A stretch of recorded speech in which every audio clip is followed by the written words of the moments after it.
preguntas a Dios. ¿Por qué me pasa esto? ¿Por qué sucede aquello? ¿Por qué las circunstancias de la vida son tal y cual de tal forma? Pero en esta noche quiero que podamos pensar que Dios también me pregunta a mí, que Dios también te pregunta a vos. Cuando hablamos de las preguntas, técnicamente hablando, es una pregunta, es una interpelación que se realiza con la intención de obtener algún tipo de información. Al pronunciar esta interrogación se espera recibir una respuesta que incluya los datos buscados. Pero desde el punto de vista cotidiano, las preguntas suelen ser un tanto incómodas. De ahí vienen algunas expresiones que nos suenan familiares. Cuando alguien nos pregunta,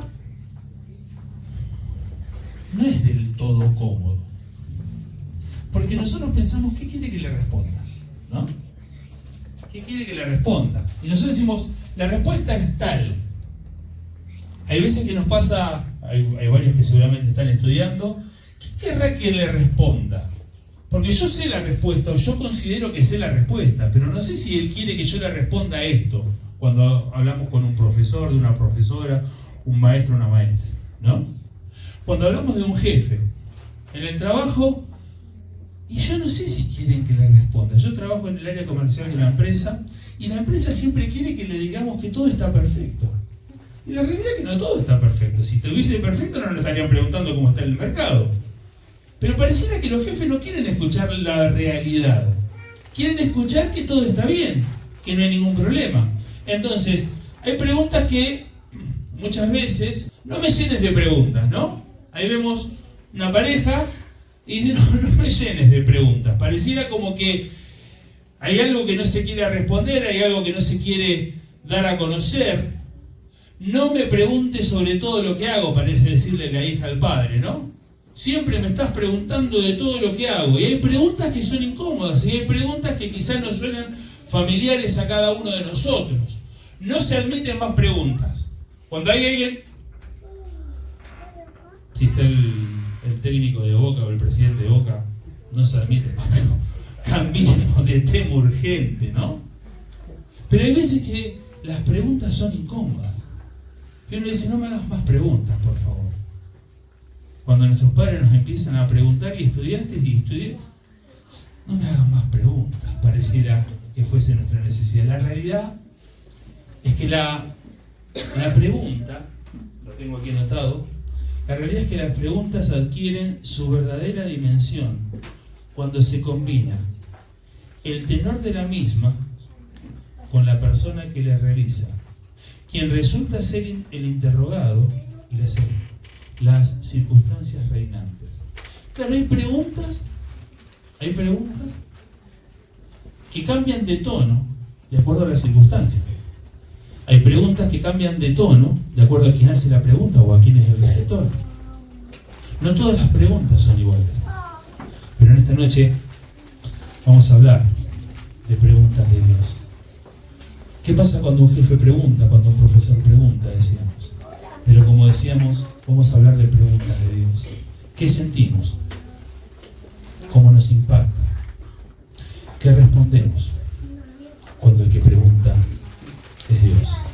Vamos a leer en primer lugar, con la ayuda del Señor, en Génesis capítulo 3, versículo 9. Si alguien que tiene ahí lo quiere buscar y leer, vamos a hablar de 5 preguntas de Dios. 5 preguntas de Dios. Y la primera pregunta la encontramos allí en Génesis capítulo 3, versículo 9.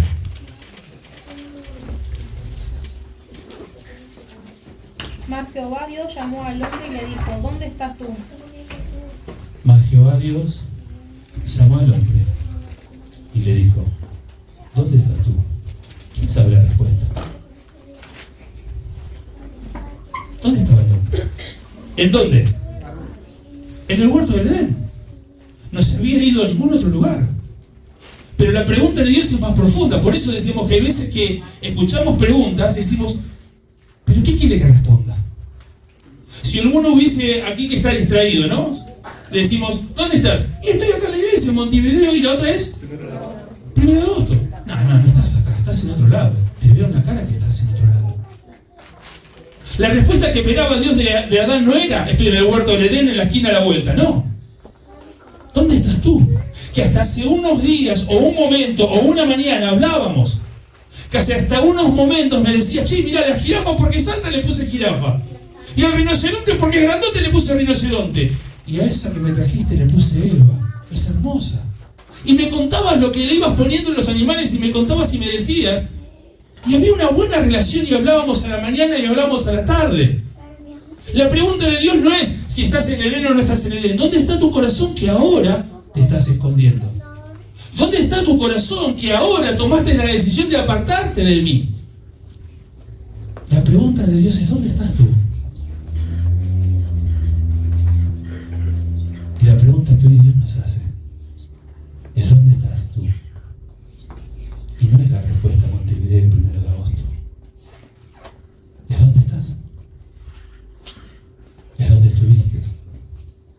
Es que te anda pasando. Es que hay en tu corazón. ¿Cuáles son las cosas que estás sintiendo? La pregunta que hoy Dios hace es: ¿dónde estás tú? ¿Dónde está tu vida? ¿Dónde está tu corazón? Y la pregunta que hacemos es: si quiero realmente reencontrarme con Dios. Quizás no todos sabemos la historia, pero Adán junto a Eva habían decidido desobedecer a Dios. Habían decidido tomar distancia de Dios. Eso en la Biblia se llama pecado. Habían pecado contra Dios. Y ese pecado los distanció. Y ese pecado los avergonzó. Por eso que decidieron esconderse. Porque les daba vergüenza estar delante de la presencia de Dios. Y la pregunta en esta tarde es: ¿dónde estás? Y la segunda pregunta en esta tarde es: ¿querés reencontrarte con Dios? Yo apenas conozco a algunos aquí. Y realmente es la segunda vez que compartimos con la familia este tiempo con ustedes. Y nos da mucha alegría, mucho gozo poder estar en medio de ustedes. Pero la pregunta es: si vos querés reencontrarte con Dios. Dios te está preguntando dónde estás. Dios te está preguntando qué anduviste haciendo. Dios te está preguntando no para juzgarte, para perdonarte, para abrazarte. Cual el padre del hijo pródigo a su hijo. ¿Cuántas preguntas recibió el hijo?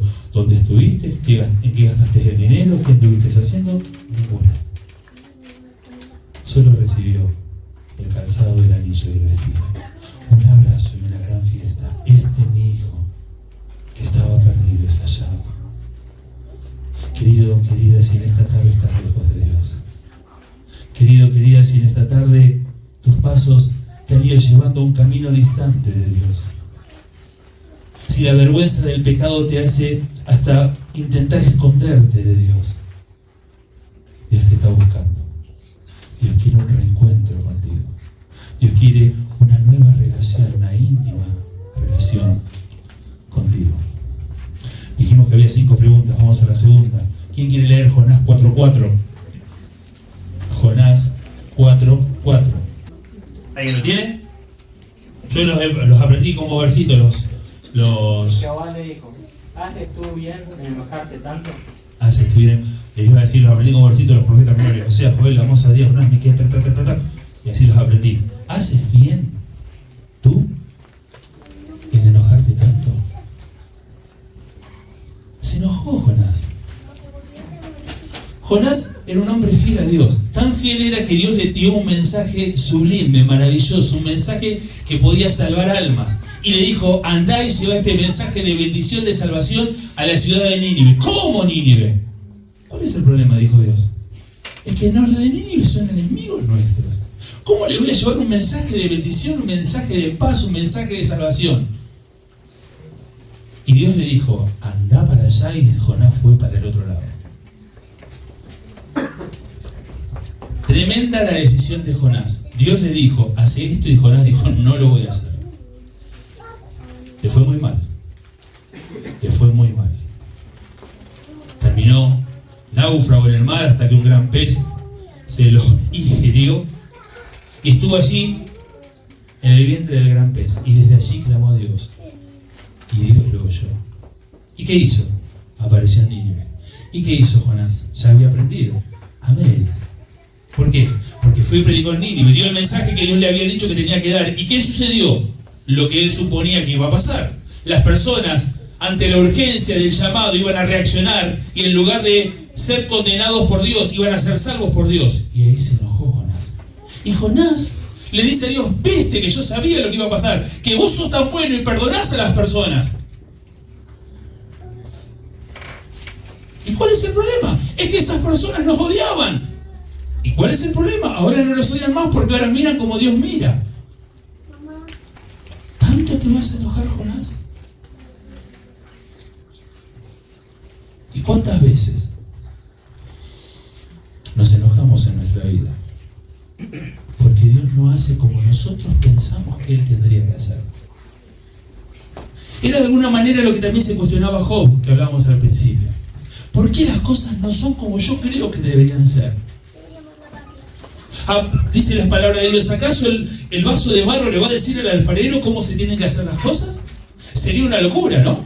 Es como que, por ejemplo, la masa del pan le dice al panadero: no me hagas así. ¿Quién es el que sabe? ¿La masa o el panadero? El panadero. ¿Quién es el que sabe? ¿El alfarero o la vasija de barro? El alfarero. ¿Quién es el que sabe? ¿Nosotros o Dios? Dios. Pero nosotros a veces tenemos la genial idea de enojarnos con Dios porque Él hace como hace, como si nosotros supiéramos hacerlo. Mi papá siempre me decía cuando era chico, vieron que a veces nos quejamos del día, ¿no? ¡Oh, qué frío que hace! ¡Oh, está lloviendo! ¡Oh, qué calor que hace! Y mi papá siempre me decía, Dios te preguntaría, ¿vos lo harías mejor? ¿Cómo haríamos un día? A ver, ¿cómo juntaríamos las cosas? ¿En dónde colocaríamos en una mesa de trabajo? Voy a traer un poco de humedad, voy a traer un poco de nubes, un poco de sol y voy a inventar un día. ¿Cómo haríamos un día nosotros? Que tanto nos quejamos de los días que genera Dios. ¿Tenemos idea de lo que hablamos? Dios le dice a Jonás, ¿tanto te vas a enojar? ¿Y cuántas veces nos enojamos con Dios? Porque Dios no hace como nosotros suponemos que Él tiene que hacer. A los que nos gusta el fútbol, ¿no? Una jugada de Messi, ¡no! ¿Cómo le vas a pegar así? Como si nosotros tuviésemos la posibilidad de hacer algo de lo que Él hace. Pero somos muy ávidos, muy rápidos para corregir al otro. Y hay veces que en esa necesidad de corregir al otro hasta queremos corregir a Dios. Y esto era lo que quería hacer Jonás. ¿Cómo los vas a salvar? ¿Cómo les vas a dar una oportunidad? ¿Cómo les vas a dar la salvación a ese pueblo que es malvado? Y Dios le dice, ¿tanto te vas a enojar? ¿Saben qué? Jonás terminó constantemente enojándose con Dios, porque no lograba comprender de que Dios está por encima de todas las cosas. Dice Isaías que Dios mira desde los cielos y que dice que sus pensamientos son más altos que nuestros pensamientos, que sus caminos son más altos que nuestros caminos. Así como está el cielo distanciado de la tierra, así están distanciados sus pensamientos y sus caminos de nuestros pensamientos y de nuestros caminos. Pero ¿cuántas veces nos enojamos con Dios porque no hace como nosotros pensamos que Él debería hacer? Y tenemos un preconcepto de que Dios tiene que hacer las cosas a mi manera. Y que si Él no hace a las cosas a mi manera, en realidad Él no entiende cómo son las cosas. ¡Wow! Ahí viene la pregunta de Dios. ¿Tanto te vas a enojar? ¿Tanto te vas a enojar? La pregunta que nos hacemos es, ¿quiero realmente entender y conocer más a Dios? Claro, porque Jonás no quería aceptar que Dios amaba a los de Nínive.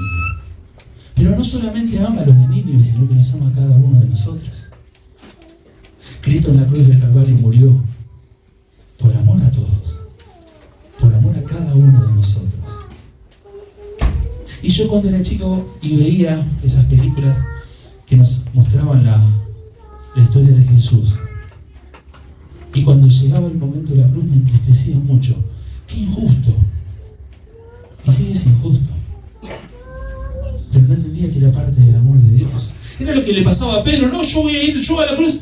Pedro, no entendés nada, le tuvo que decir Jesús.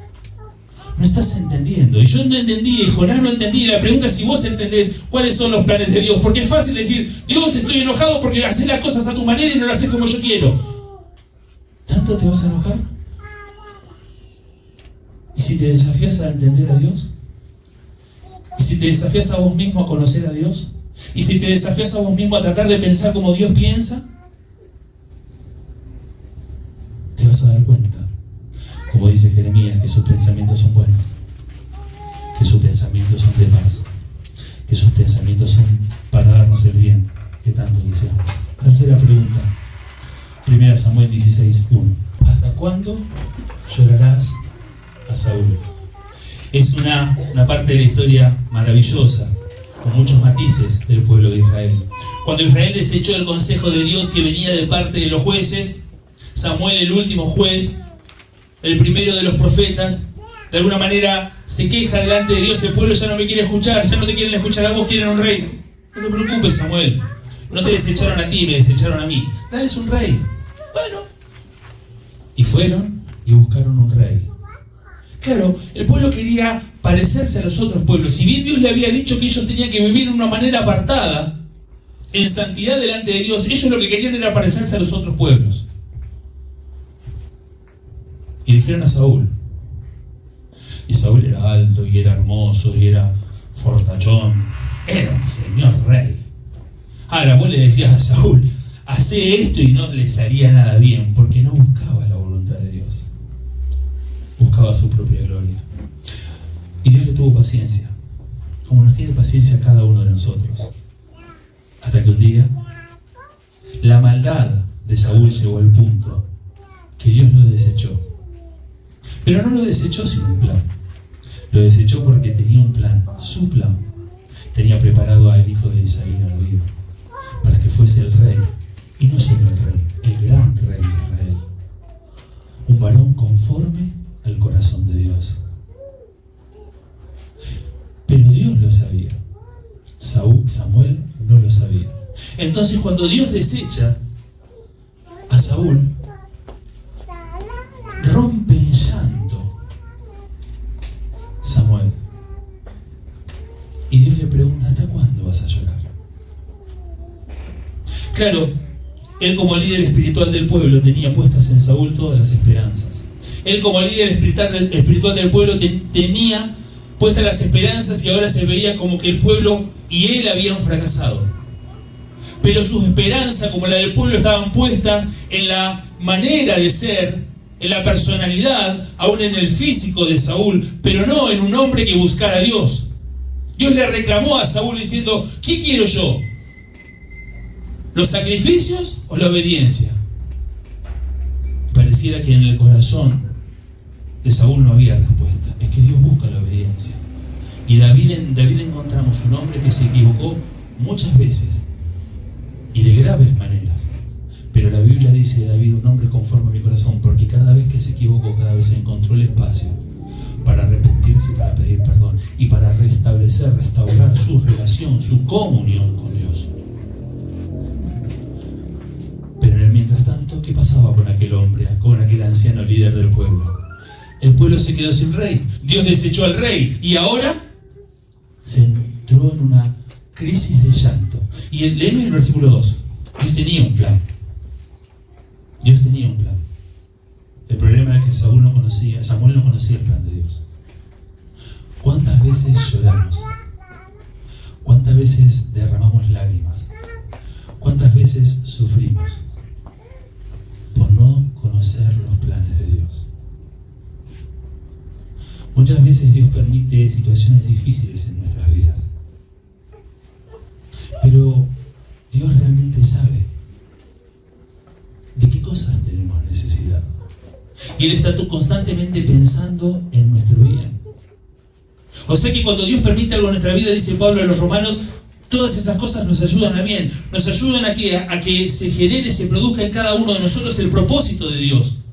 Lo que Dios tiene pensado, lo que Dios tiene planeado, lo que Dios tiene preparado. Y eso que Dios tiene pensado, planeado, preparado, es para nuestro bien. Lo que sucede es que muchas veces no lo conocemos porque no somos Dios, no conocemos el futuro. Pero por fe, deberíamos saber aceptar aquellas circunstancias que Dios permite en nuestra vida. Dios había desechado a Saúl porque tenía preparado a un gran rey, al gran rey de Israel, un rey con el cual haría un pacto eterno, David, el hijo de Isaí. En su desesperación, Samuel lloraba. Le faltaba ver de la manera que Dios veía. Le faltaba comprender y conocer las cosas que Dios sí conocía. Y la pregunta para nosotros es, ¿quiero realmente aceptar la voluntad de Dios? Y es que yo no sé cuál es la voluntad de Dios. Entonces Santiago nos dice que el que no entienda lo que Dios está produciendo, pida a Dios sabiduría, quien dará abundantemente para que podamos entender y comprender lo que Dios está generando. No sabes lo que Dios está haciendo en tu vida, no sabes por qué Dios permite esta prueba, no sabes por qué Dios permite esta dificultad, no te das cuenta todavía por qué está pasando lo que está pasando. Señor, te pido, mostrame cuál es tu propósito. Señor, te pido, mostrame cuál es tu voluntad. Yo sé que tienes pensamientos buenos hacia mí, pensamientos de paz, ayúdame a entender, aumenta mi fe. Pero no lloremos sin sentido. No nos lamentemos de lo que no pasó, sino esperemos con fe y con confianza lo que Dios tiene preparado. ¿Hasta cuánto llorarás, Samuel? Es la pregunta de Dios. En cuarto lugar, ¿dónde está tu hermano? Génesis capítulo 4, versículo 9. Conocemos el pasaje. ¿Quién lo quiere leer? Y Jehová dijo a Caín: ¿dónde está Abel tu hermano? Y él respondió: no sé. ¿Soy yo acaso guarda de mi hermano? Pasaron unos 6.000 años desde esa historia. La respuesta es sí. Sí que somos guarda de nuestro hermano. Aquellos que hemos creído en Cristo Jesús como nuestro Salvador personal somos parte de la iglesia, y la iglesia es un cuerpo. Y yo te pregunto a vos, ¿te sería lo mismo que te falte el brazo izquierdo? ¿Que esté o que no esté? Si la iglesia es un cuerpo, no es lo mismo que un hermano esté o que no esté.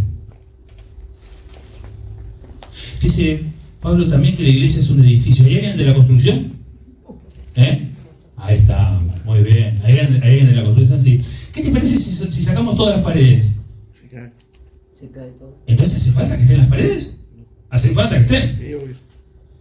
Dice que somos un edificio. O sea que si nos falta un brazo es importante, si nos faltan las paredes de un edificio es importante. Y Caín dijo: ¿qué soy yo, guarda de mi hermano? Y la respuesta es sí. Sos guarda de tu hermano. Somos guarda de nuestros hermanos.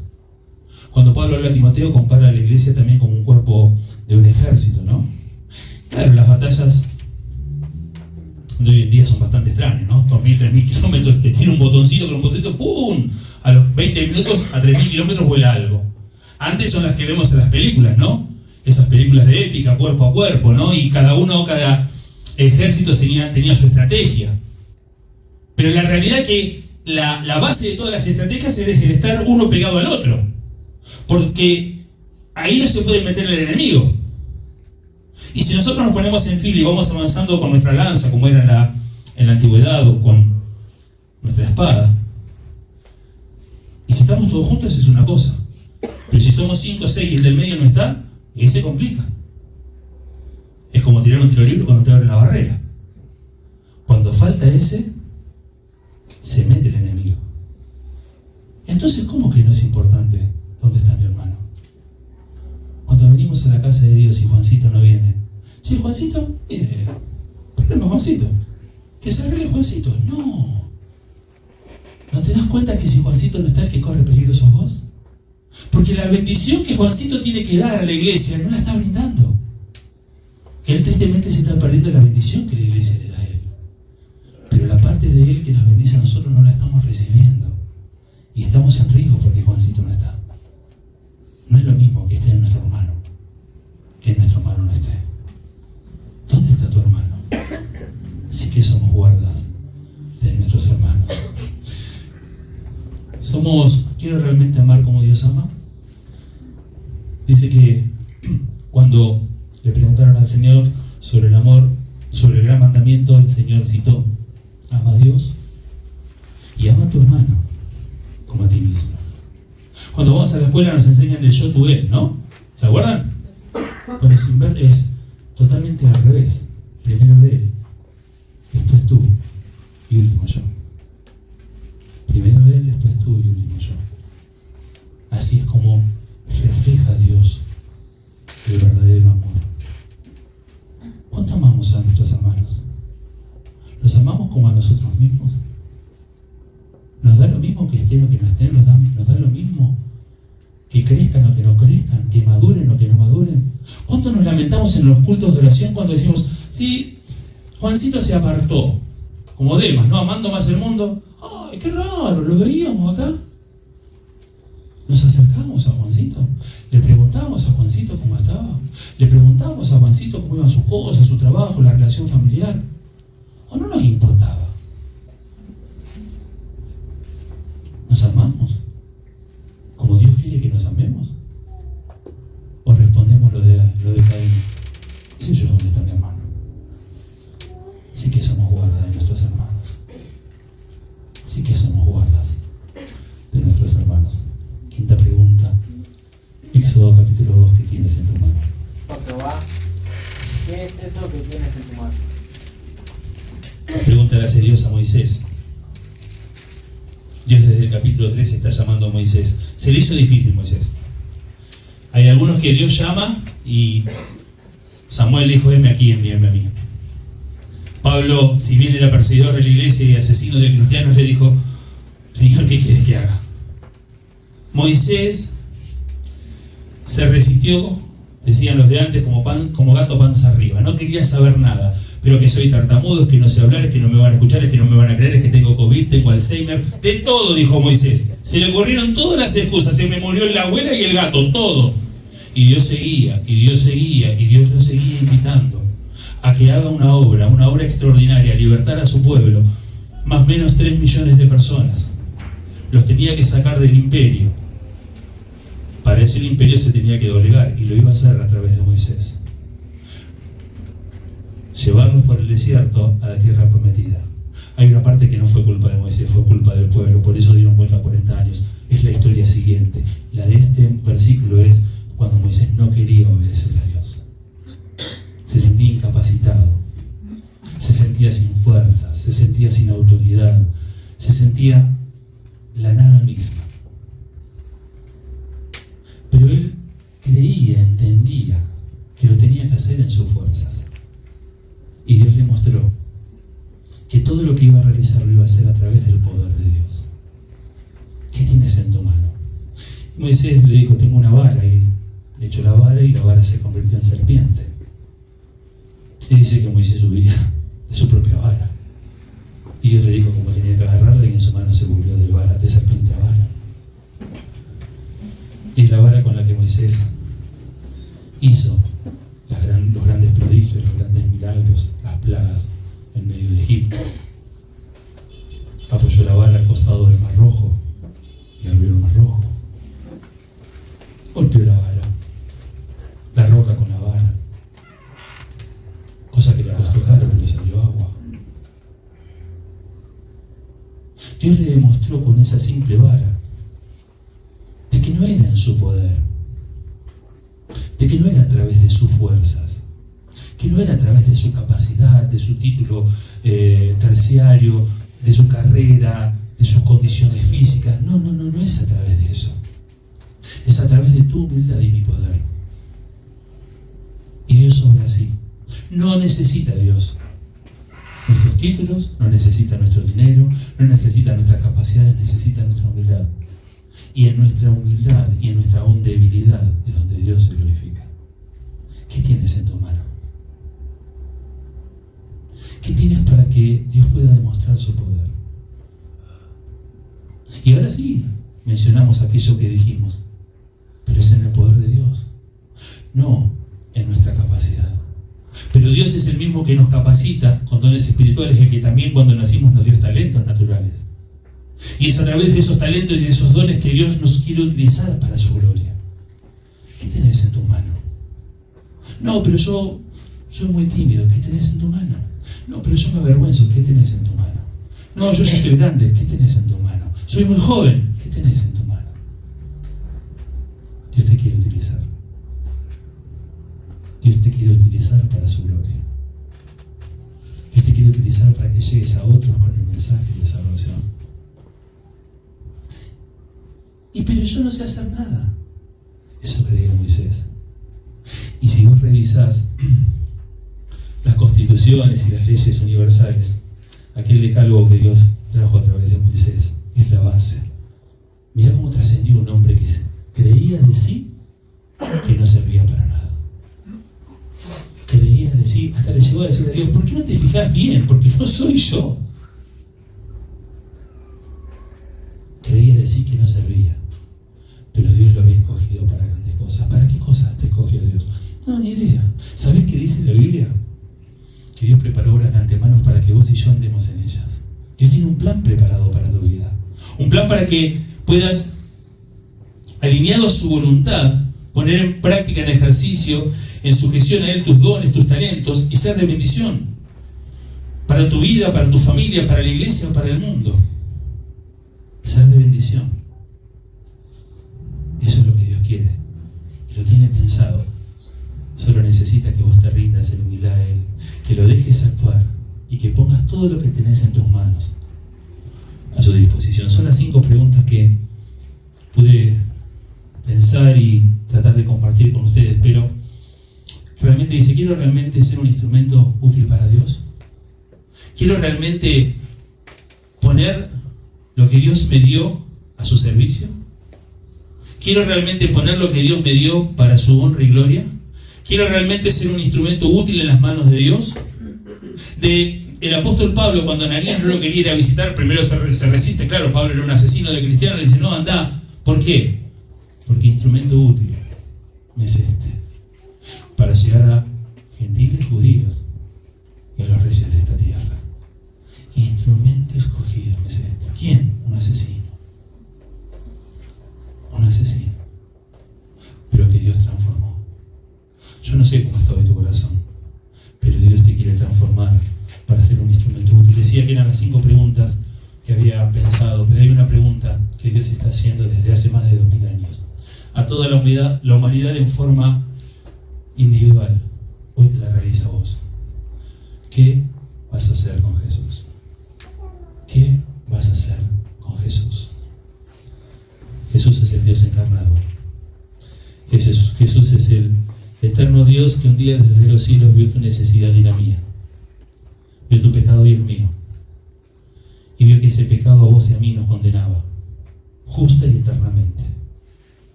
Pero tanto nos ama Dios, que decidió salvarnos. Y nosotros no podemos hacer nada para salvarnos. Porque dice la Biblia que nuestras justicias son como trapos de inmundicia para Dios. Que nada de lo que hacemos tiene sentido ni valor a los ojos de Dios. Por eso el único que podía salvarnos era Él. Por eso Cristo en la cruz del Calvario, el Dios encarnado, se entregó para pagar el precio de nuestros pecados. Siempre pensamos de que las cosas finalmente se pagan. Ahora estamos en época de vacaciones, ¿no?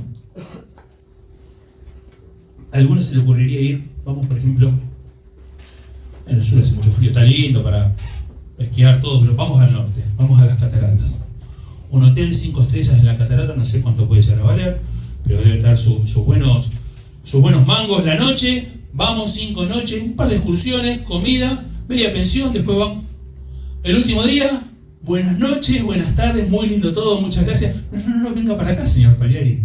Usted acá debe todo esto. ¿Alguien se sorprendería? No. Al final del camino siempre hay que pagar. Siempre hay que pagar. Ahí está el mensaje de amor. Cristo pagó por nosotros. Cristo pagó el precio de nuestros pecados. Cristo pagó el precio de nuestra maldad. Tanto nos ama que como sabía que no podíamos pagar, pagó por cada uno de nosotros. tengamos la posibilidad, si queremos, porque Dios no nos obliga, de tener una relación con Él. De ser salvos. De ser salvos de la condenación eterna que merecen la cuenta impaga de nuestros pecados. Si querés tener solucionado el gran problema de tu vida, ¿cuál es el gran problema? La economía, la inseguridad, la salud, no. El gran problema de nuestra vida es que somos pecadores y que esos pecados nos condenan eternamente. Cristo vino a este mundo a salvarnos, a dar solución al gran problema que tiene el hombre, que tiene la mujer. Es el problema del pecado, es el problema de la muerte y la muerte eterna. Como decía la primera pregunta, ¿dónde está tu corazón? ¿Dónde estás tú? O una pregunta que pudo haber quedado pendiente en este mensaje, lo que Dios le pregunta a Elías: ¿qué estás haciendo aquí? ¿A qué viniste? ¿A escuchar a quién? ¿A escuchar de qué? ¿A satisfacer la invitación de quién? Si estás aquí, estate por seguro que Dios tiene un mensaje para vos. Dios quiere llenar tu corazón del amor de Cristo. Dios quiere perdonar tus pecados. Dios quiere regalarte la vida eterna. Si vamos a sus pies, si vamos a los pies de Cristo, si vamos en busca del amor de Dios, Dios será propicio a cada uno de nosotros. ¿Oramos? Nuestro buen Señor, nuestro Padre Celestial, en esta tarde te damos gracias por tu palabra. Te damos gracias, Padre, porque tú, Señor, nos amas y tanto nos amas que has enviado a Cristo Jesús a morir por nuestros pecados, para que nosotros hoy podamos tener vida y vida eterna en la persona de tu amado Hijo. Nuestro Dios, quizás aún ni siquiera sabemos qué estamos haciendo aquí. Aún ni siquiera sabemos dónde estamos, tan distantes de ti. Padre, ayúdanos a entender que tú quieres reconciliarte con cada uno de nosotros. Ayúdanos a entender que tú quieres hacer una obra de restauración en nuestra vida. Ayúdanos a aceptar oh Señor, nuestros errores, nuestras maldades, nuestros pecados, a pedirte perdón por ellos, oh Señor, y a pedirte que entres a morar a través de tu Espíritu en nuestra vida. Bendice esta iglesia, Padre. Bendice, oh Señor, a cada uno de los hermanos y que puedan crecer en el conocimiento de tu gracia, que puedan crecer en el amor, oh Señor, que no existe en el corazón de ninguno esa pregunta de dónde está tu hermano. Que la respuesta sea: sí, me hago cargo de mi hermano, de mi hermana. Que pueda ser una iglesia, oh Señor, que crezca en el servicio con aquellas cosas que tú has puesto en sus manos. Padre, que todos en esta noche podamos responder que con Jesús queremos vivir cada día de nuestras vidas. ¿Qué vas a hacer con Jesús? Que pueda ser una respuesta afirmativa para salvación y para vida eterna. Bendícenos en esta noche, bendice nuestros corazones, bendice tu palabra en cada una de nuestras vidas. Esto te lo pedimos.